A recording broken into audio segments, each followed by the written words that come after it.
Ikan patin merupakan salah satu dari jenis ikan konsumsi yang digemari oleh banyak orang. Hal ini dikarenakan ikan patin yang mempunyai rasa yang gurih serta tekstur daging yang sangat lembut. Sehingga tidak heran apabila kemudian banyak masyarakat yang menyukai serta menggemari olahan hidangan dari ikan patin ini. Hal ini tentunya menyebabkan ikan patin relatif mempunyai harga yang tinggi jika dibandingkan dengan jenis ikan konsumsi yang lainnya seperti lele ataupun ikan nila.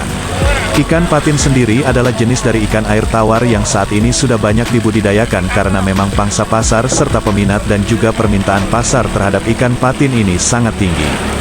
Walaupun demikian, supaya budidaya ikan patin yang dilakukan bisa berhasil dengan baik dan maksimal, maka budidaya yang dilakukan tidak boleh sembarangan. Jadi tak heran jika kini banyak orang yang melakukan budidaya ikan patin ini baik di kolam terpaut, kolam tanah, kolam tembok atau jenis kolam lainnya. Nah, kali ini kita akan membahas khusus mengenai cara budidaya ikan patin di kolam tanah dan juga mengenai tips-tips dalam pemeliharaan ikan patin di kolam tanah ini.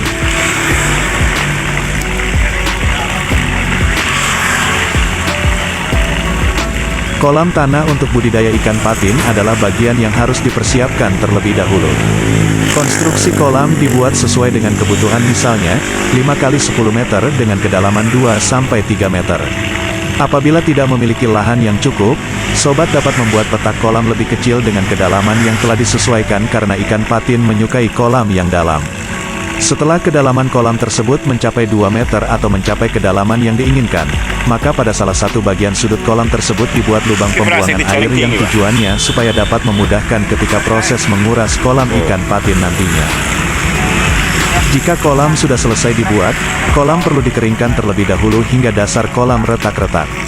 Isikan air ke dalam kolam tanah tersebut dengan ketinggian yaitu 80 cm, kemudian tambahkan pupuk kandang untuk menumbuhkan unsur organik yang berada di dalam area kolam. Berikutnya, biarkan kolam tersebut selama 1 minggu supaya air yang berada di kolam tersebut tidak berbau dan juga suhunya menjadi normal. Apabila di dalam waktu seminggu bau air kolam masih menyengat, maka sebaiknya sobat membiarkan kolam tersebut lebih lama sampai air kolam tersebut tidak berbau menyengat lagi.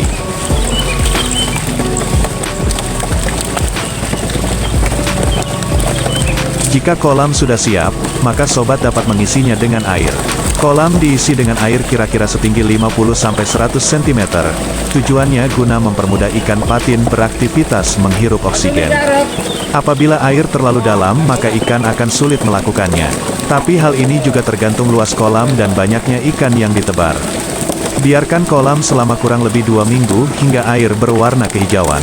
Dalam kolam yang airnya sudah berwarna kehijauan tersebut menandakan banyaknya makanan alami yang bisa sangat bermanfaat untuk ikan patin.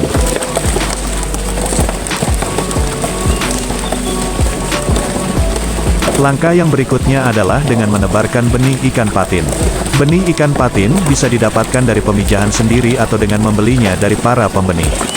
Carilah bibit ikan patin unggul agar nantinya hasil panennya juga maksimal. Bibit ikan patin dari pembenih biasanya sudah terjamin kualitasnya karena dihasilkan dari indukan yang unggul pula.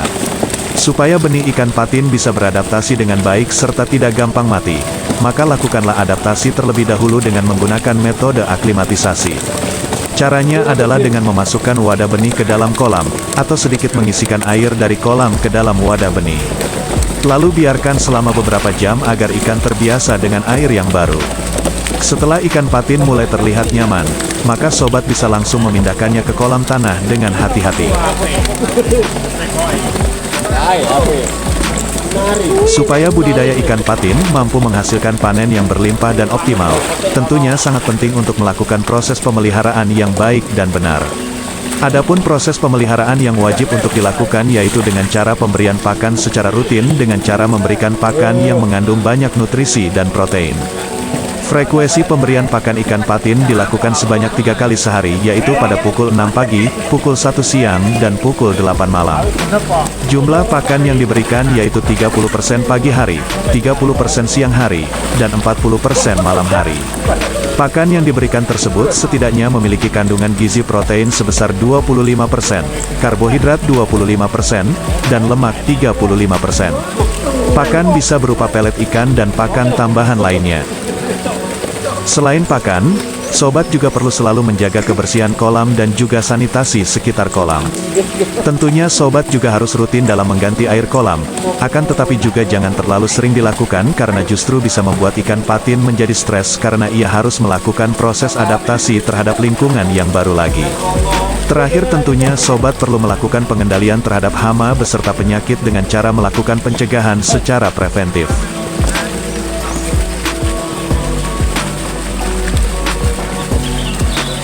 Saat ikan telah berusia 40 hari, maka sobat perlu melakukan seleksi atau sortir dengan alat penyortir ikan.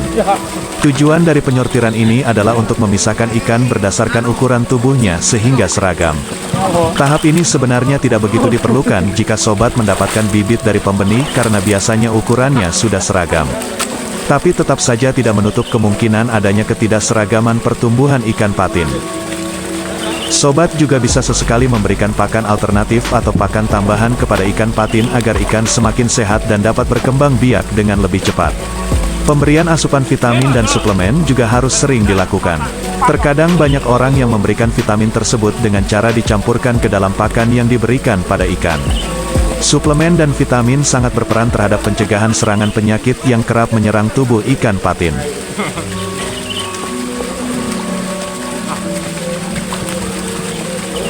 Banyak orang yang mengatakan bahwa cara panen ikan patin cukup sulit jika dibandingkan dengan perawatannya. Cara panen ikan patin hampir sama dengan ikan lainnya, terutama ikan lele. Panen ikan patin dapat dilakukan setelah ikan berumur sekitar 5 bulan masa budidaya. Keringkan air di dalam kolam, misalnya dengan menyisakan volume air sebanyak sepertiga bagian. Kemudian gunakan jaring untuk menangkap ikan patin yang telah memenuhi ukuran konsumsi. Pemanenan yang disarankan yaitu dilakukan dengan pengangkatan semua ikan di dalam kolam dan dipindahkan ke wadah atau kolam terpal untuk menghindari stres dan kematian. Demikianlah penjelasan tentang cara budidaya ikan patin di kolam tanah hingga panen. Semoga informasi yang diberikan dapat bermanfaat dan juga dapat berguna terutama bagi sobat yang masih tahap pemula dalam budidaya ikan patin ini. Sekian dan terima kasih banyak atas perhatiannya, sampai jumpa dan salam sukses selalu.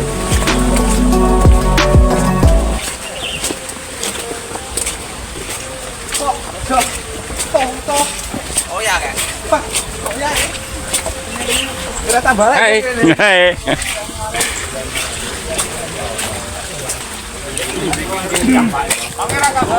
Ya. Malah diemen.